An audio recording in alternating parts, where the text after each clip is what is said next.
Hi, and welcome to the Godot community.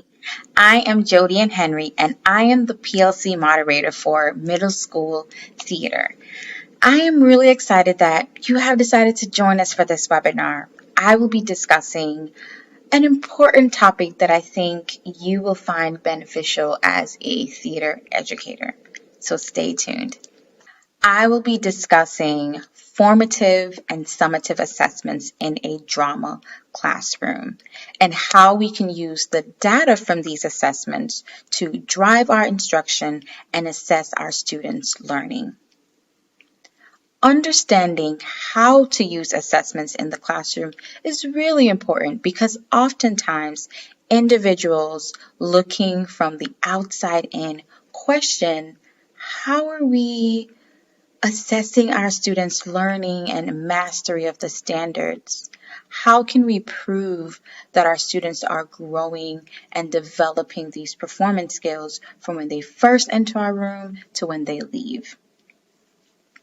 So I will be sharing with you a sample lesson, and I will walk you through the different types of formative assessments that I use and examples of types of summative assessments that you may use for the same lesson. Now, there are three main types of assessments. There's diagnostic assessment, there's formative assessment, and there's a summative assessment. Each of these assessments are given at different points of instruction. Diagnostic assessments happen at the beginning of a unit, the beginning of a lesson, or a quarter. It's a pretest. Formative assessments are generally used in the middle of a lesson or middle of a unit or the middle of a year to determine how students are progressing. So you first know where they are at the beginning, and you have these different assessments, whether they're quizzes, whether they're self-reflection, journal entries, classroom tasks, assessment tasks that you're giving them to see how they're progressing throughout the units or throughout the lesson. Think of it almost like a check for understanding. Summative assessment. This is used to evaluate students' learning and academic achievement at the end of a term or the end of a unit. It is focused on products of learning. So this can be a written assignment. This can be a performance assignment. This can be a project that the students do. And this can be done individually or in groups. It is evidence of success or failure, meeting the standard or not meeting the standards, and where those students are in terms of how close or how far, and what are the gaps between where they are and actually mastering that standard. Now, let's look at different assessments in the drama classroom. I'm going to take you through a sample lesson that covers pantomime, and I'll be sharing with you different formative assessments that I use and summative assessments. So first, the primary standard that we addressed was act by communicating and sustaining roles in formal and informal environments. The students had to demonstrate the physical, emotional, and social dimensions of a character in different types of a performance. To be more specific, they were applying or using posture, facial expression, motivation, and physical movement to demonstrate the physical, emotional, and social life of that character. Students were learning how to execute character creation and performance, and they were learning how to engage in various performance styles. And for this lesson, pantomime. The students at the end of the unit needed to learn the importance of body language, movement, and facial expression in order to communicate and create a character. Here are some assessments. For my diagnostic assessment, I did this through class discussion. I did this through teacher demonstration and students discussing and what their observations were.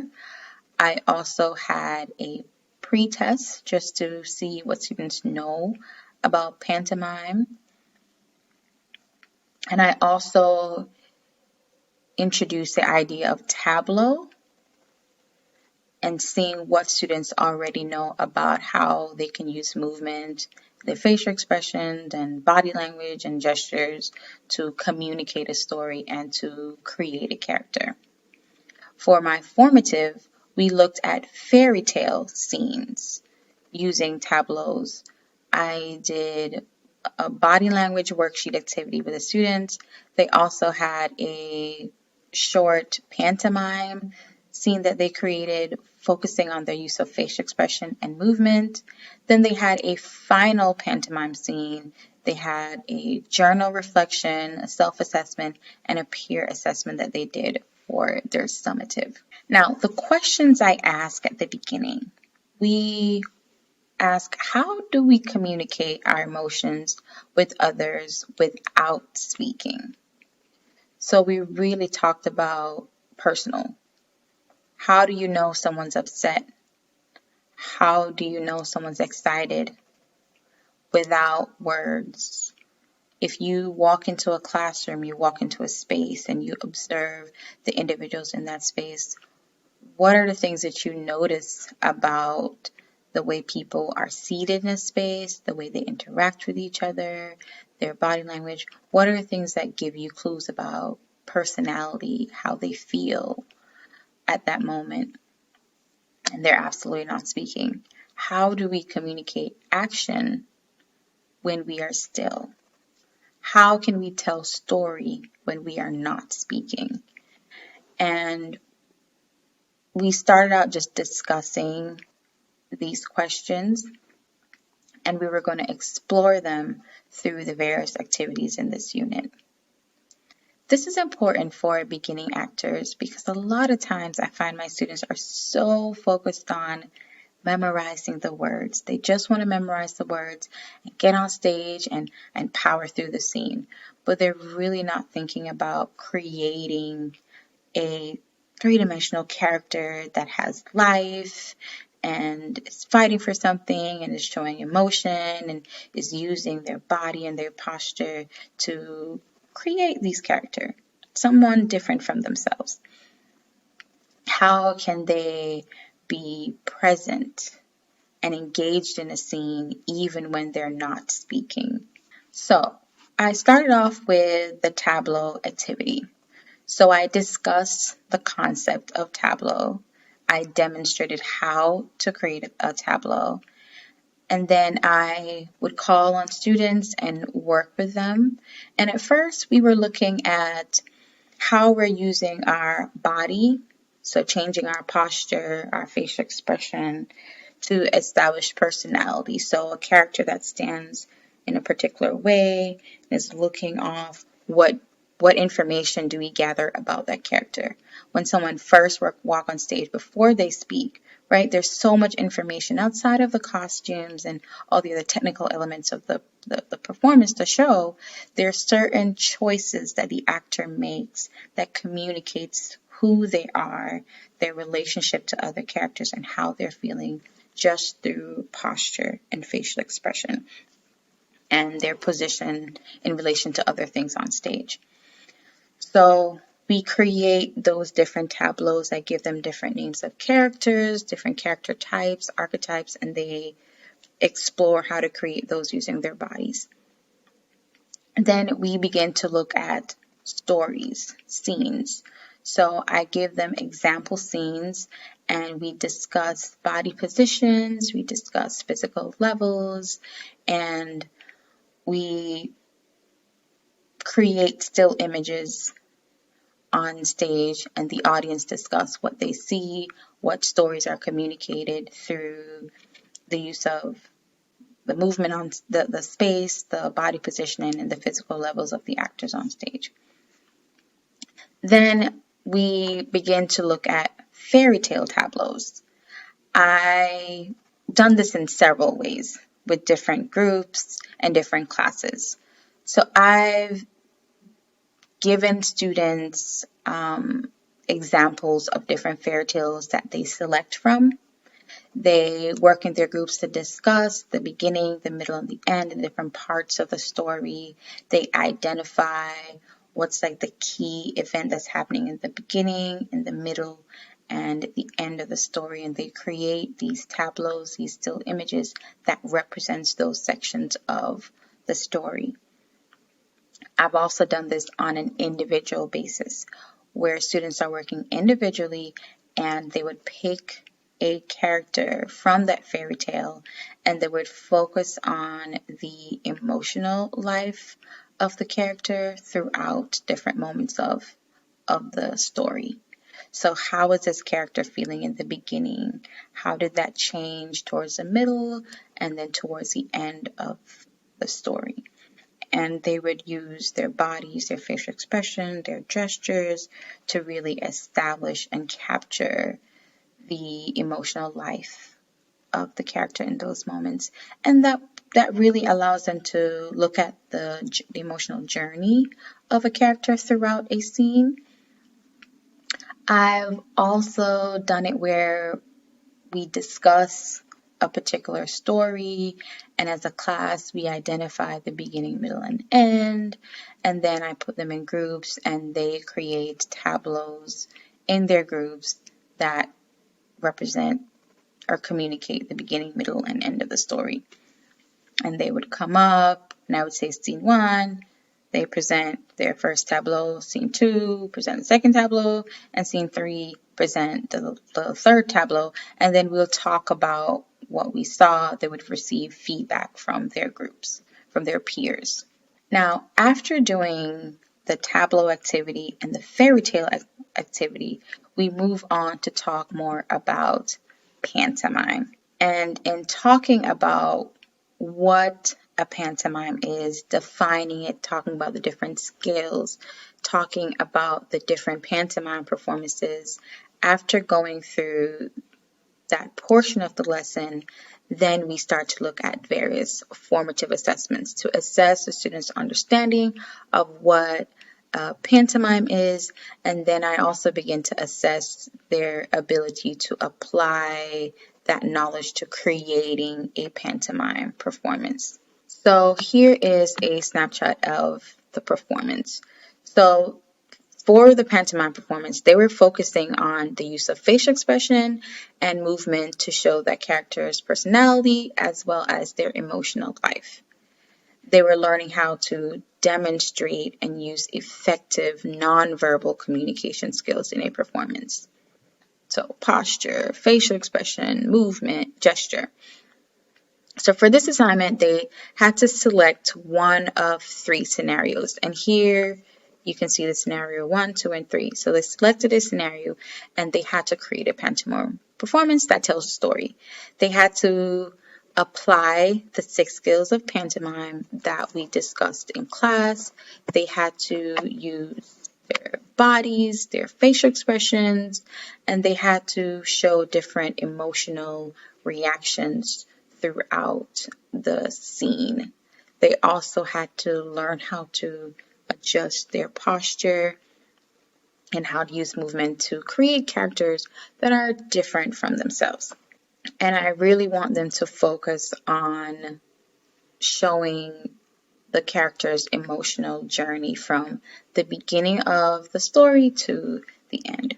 Now, this is the rubric that I use to assess the performance. I try to make the rubric student friendly so the students are able to understand what exactly they're being assessed on, and I made sure that it focused on those skills, those nonverbal communication skills that I was looking for in their performance: facial expression, gesture, and movement. So I was simply assessing how they're using these skills to demonstrate meaning and emotion in a complete story. That's essentially what I was looking for.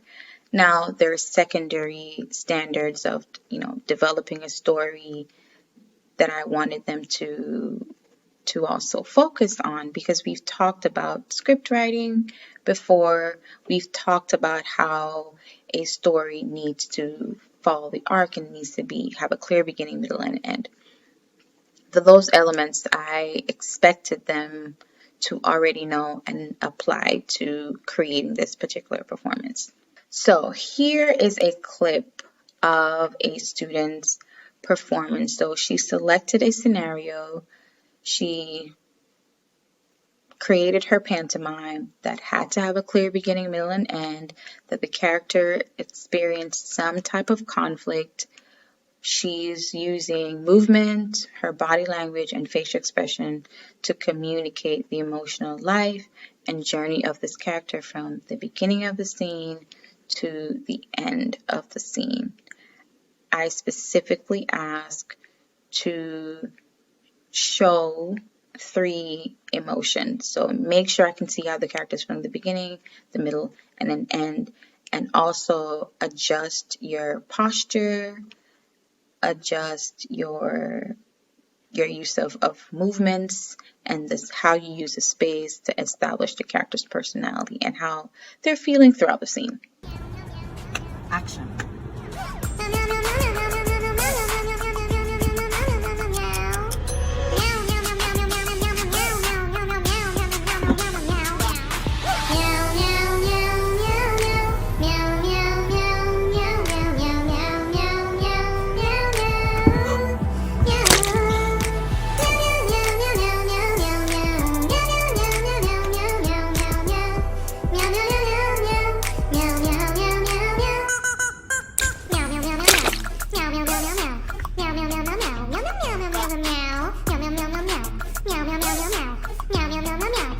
And here is a clip of another student's performance.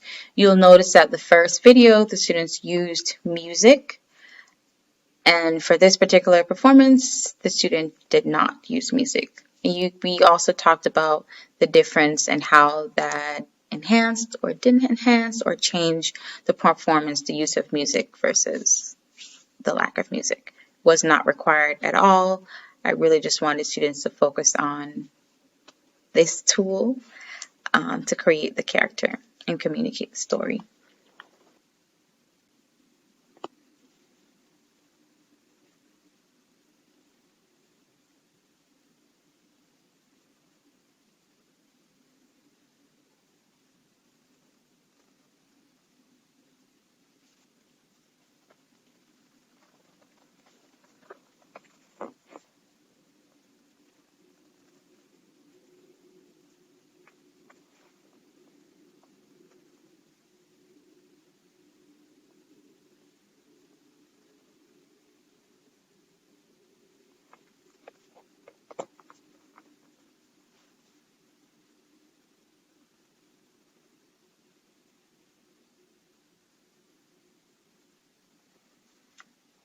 So each of these students recorded their performance and they shared it on Flipgrid. We watched these together in class and we discussed each performance using the rubric. Students had an opportunity to evaluate, to talk about the performance in terms of facial expression and where, if they think the student is near standard, at standard, above standard, and why.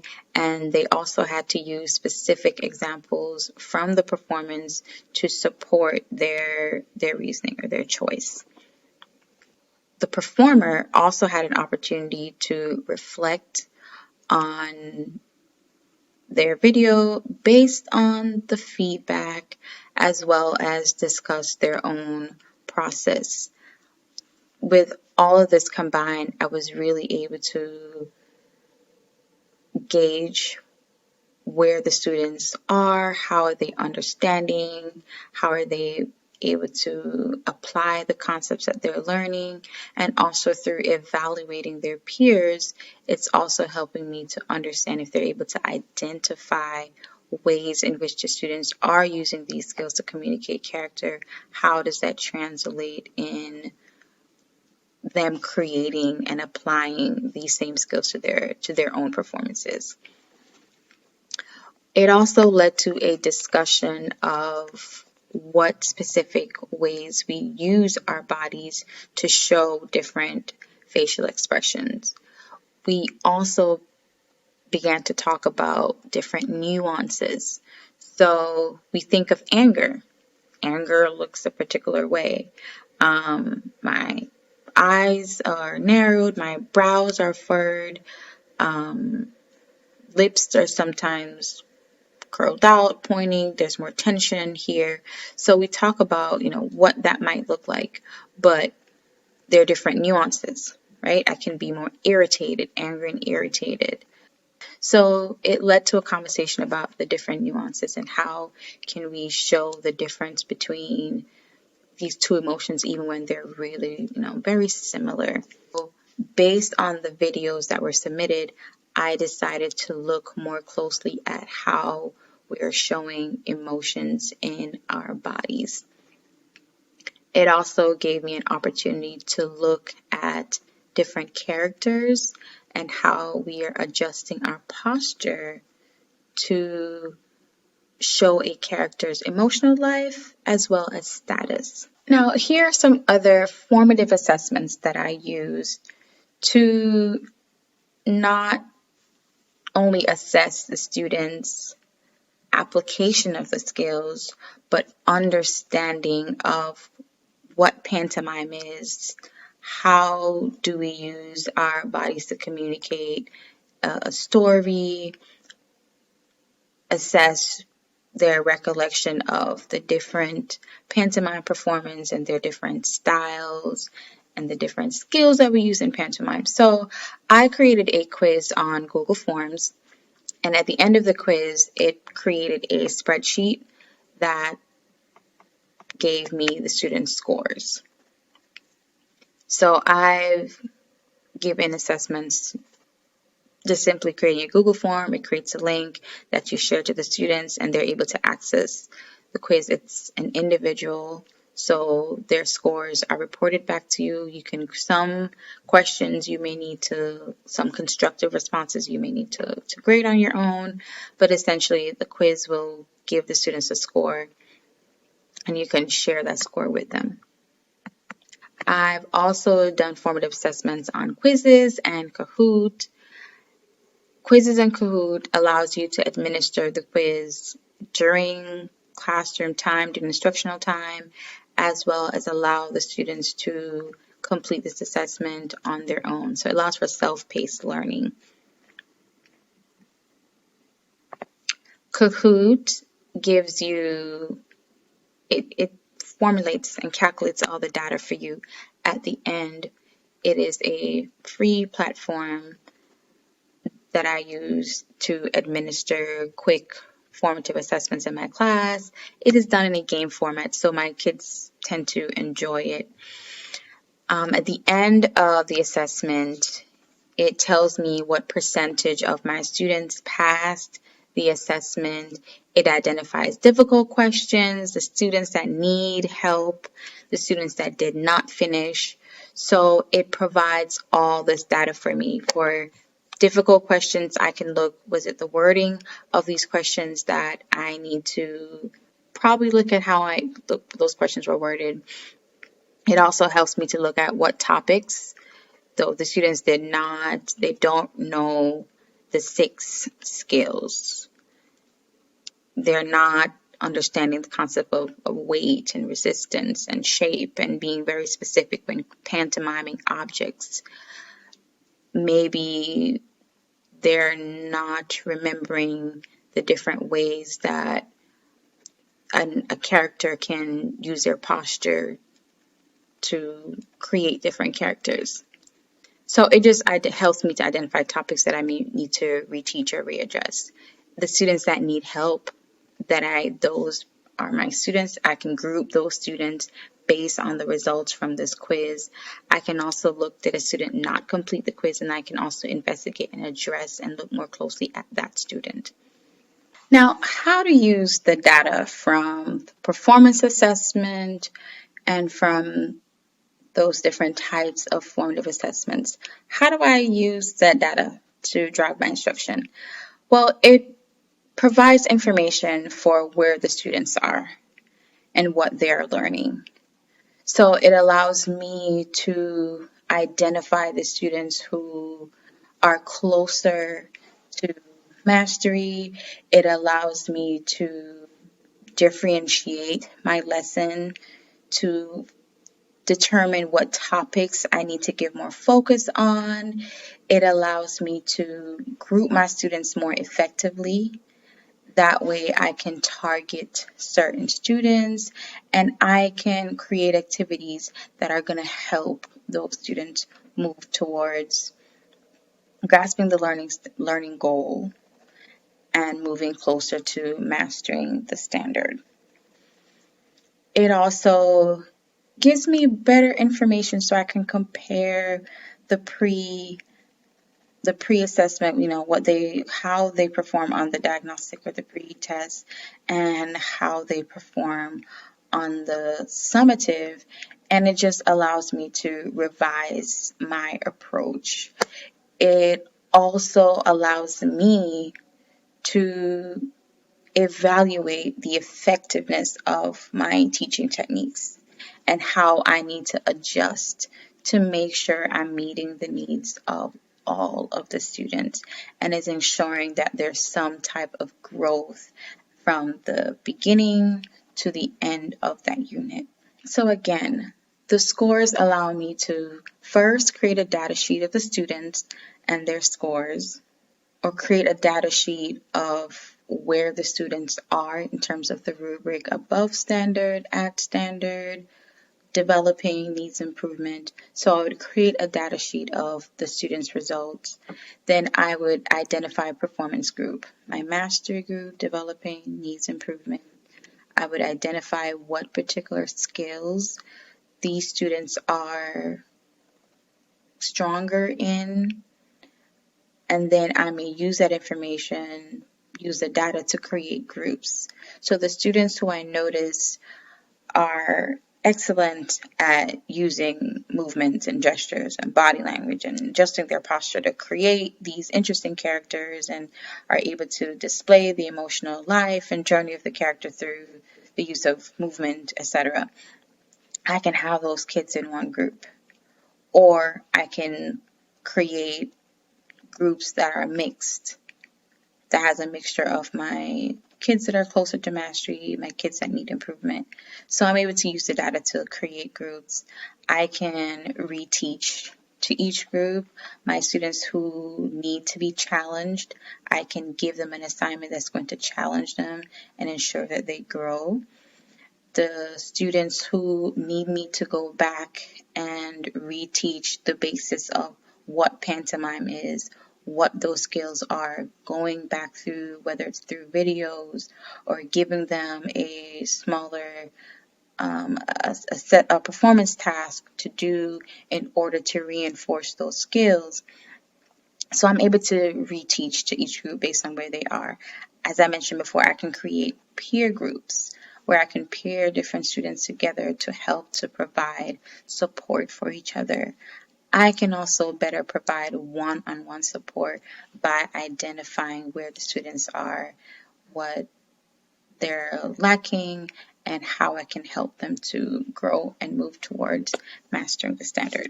The scores also help me to quantify the students' performance.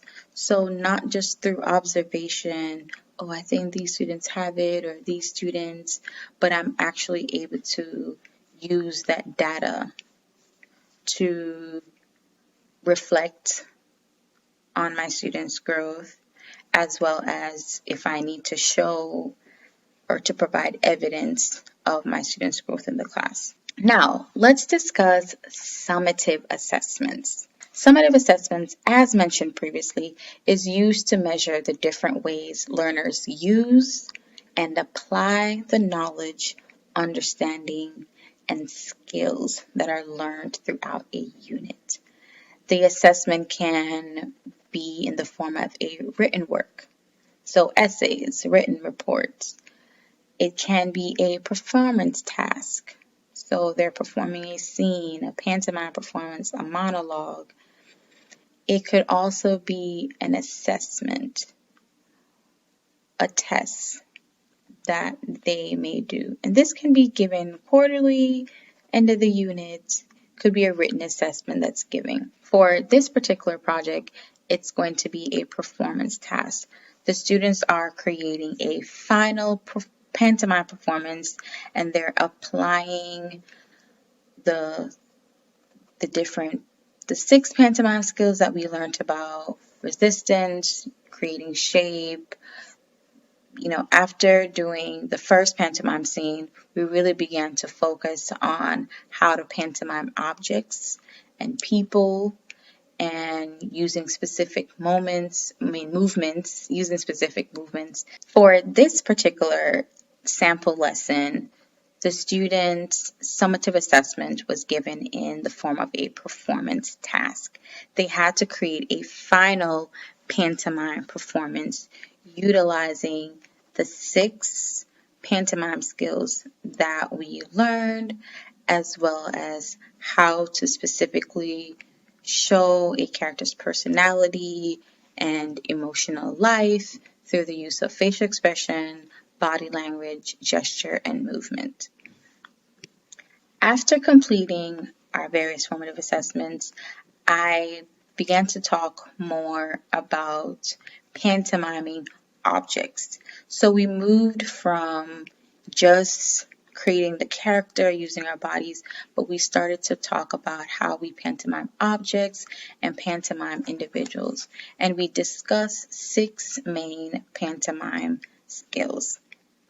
And they're going to be applying those skills in their final performance. You'll see in one of the videos, I challenged the student not to use, they weren't allowed to use any type of props at all. They had to pantomime all the objects that are used in the scene. And then there's one performance video from a student that they used some type of props, and they also used music throughout their performance, and we also discussed the difference between the two, and it allowed for a conversation of the use of music and the effects it has on a performance. For the summative assessment, each student picked a scenario and they had to create a pantomime with a clear beginning, middle, and an end. I also challenge students to create their own scenario if they like. However, the performance, it still had to have a clear beginning, a middle, and end. The character still had to encounter some type of conflict, whether internal or external, that they have to deal with, and then we see the scene resolve at the end. They had to use movements, body language, facial expression that helps to communicate the story. And as I mentioned before, I was also looking for the portrayal of using a size, shape, weight, resistance, texture, placement, and the condition of the object. So using those different skills, focusing on how to create how to pantomime different objects by focusing on establishing the size, establishing the shape, the weight, and the resistance of that object. I was specifically looking at the use of movements and reactions and body language to tell the story, but I also wanted to challenge them to pantomime these different objects. They had to make specific character choices in regards to posture and movement and energy and gestures and facial expression to establish who the characters were, and they had to apply all elements of physical acting to establish the personality, emotional life, and story. I used the same rubric as I did for the first pantomime scene to see if there were growth in each of these areas. So here's a video of a student's performance. This particular student, again, used music and had some type of props that were used in his performance. But essentially, the focus was posture, movement, facial expression, use of space to establish the character's personality and emotional journey.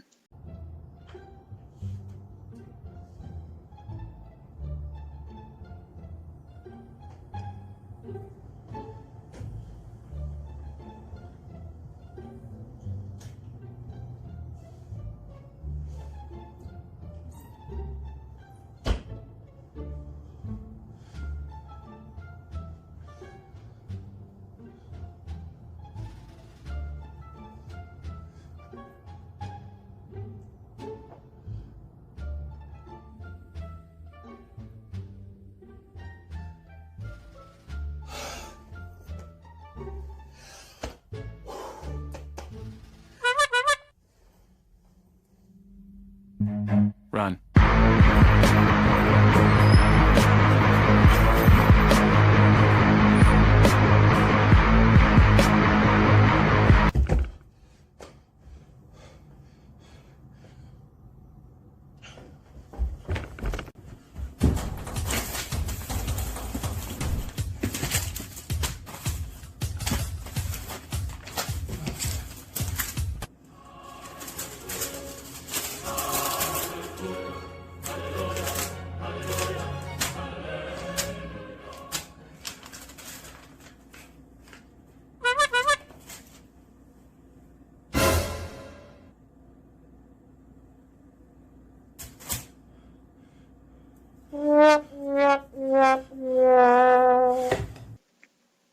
Now, here is another video.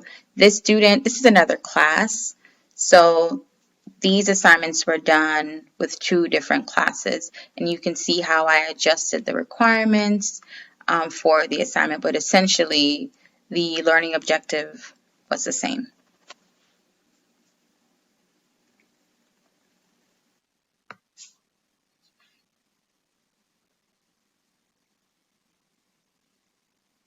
So she had to pantomime the object. We talked about establishing the size, how big, the consistency every time she puts it down to make sure it remains the same.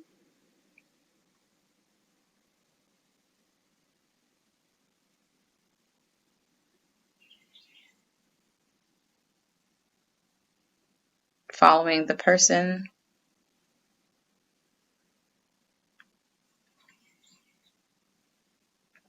Change of posture to establish change in mood or emotion.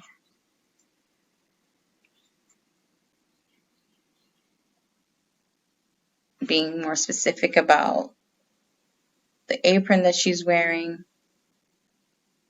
Maintaining the same shape and size of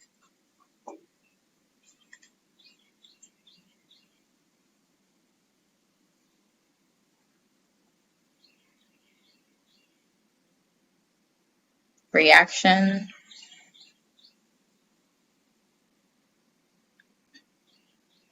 Establishing that through your body language and posture.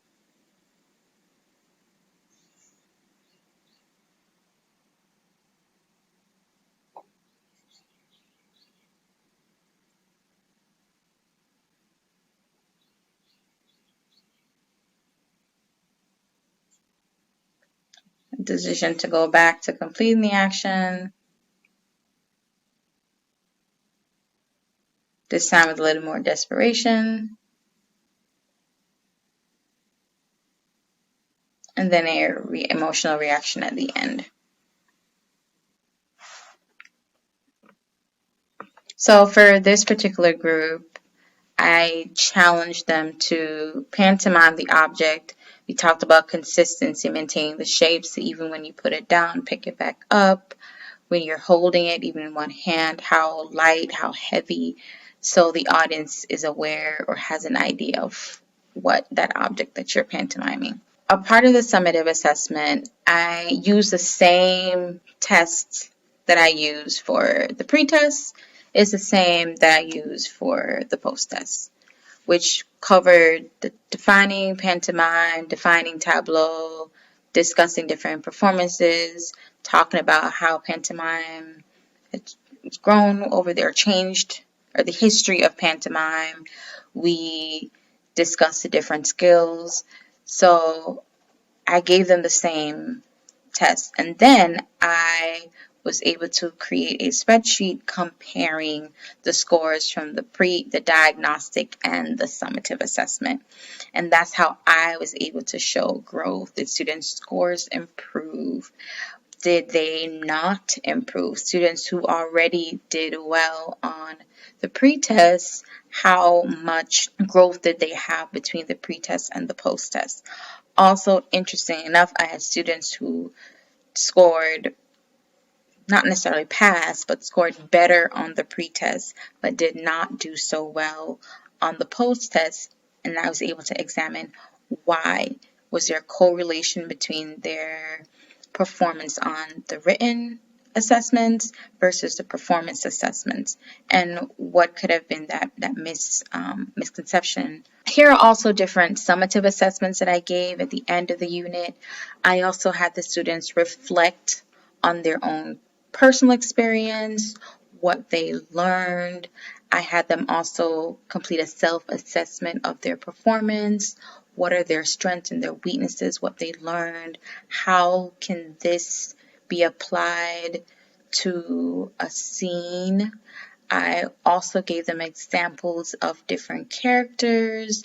We also went on to look at different scenes and further discuss how we can use our body language, our posture, and our movement, body position in relation to other characters on stage and different objects on stage, and how does that communicate the story. So we went on to discuss that, but the students were able to evaluate themselves, assess their own performance, as well as they were also able to give feedback to other students. So I was able to understand or to assess their understanding of the topic, as well as better understand their ability to apply their understanding to create a performance, which all were targeted towards the standard of teaching students how to demonstrate the physical, emotional, and social life of a character using their movements, facial expressions, gestures in a scene or performance. Now, here are just other examples of assessments you can use in a drama classroom. Observation, you can have an observation rubric. You can also do more journals where students, you may pose a question. So my essential question, I may pose that and have students respond to that in a journal format. I may also use observations as a part of my formative assessment. Observe how the students are working throughout the rehearsal process of their pantomime performance or through their scene or whatever project that they're working on.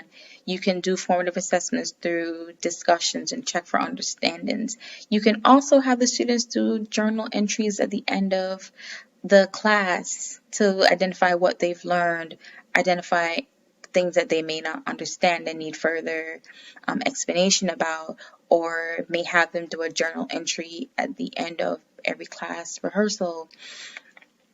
You may have them do short quizzes throughout the lesson, or have a ticket out the door at the end of the day. For summative assessment, you can use a unit test as your summative assessment. It could be a project that they create, whether it's a written project, an essay that they create. And these are just all examples of ways you can gauge your students' mastery.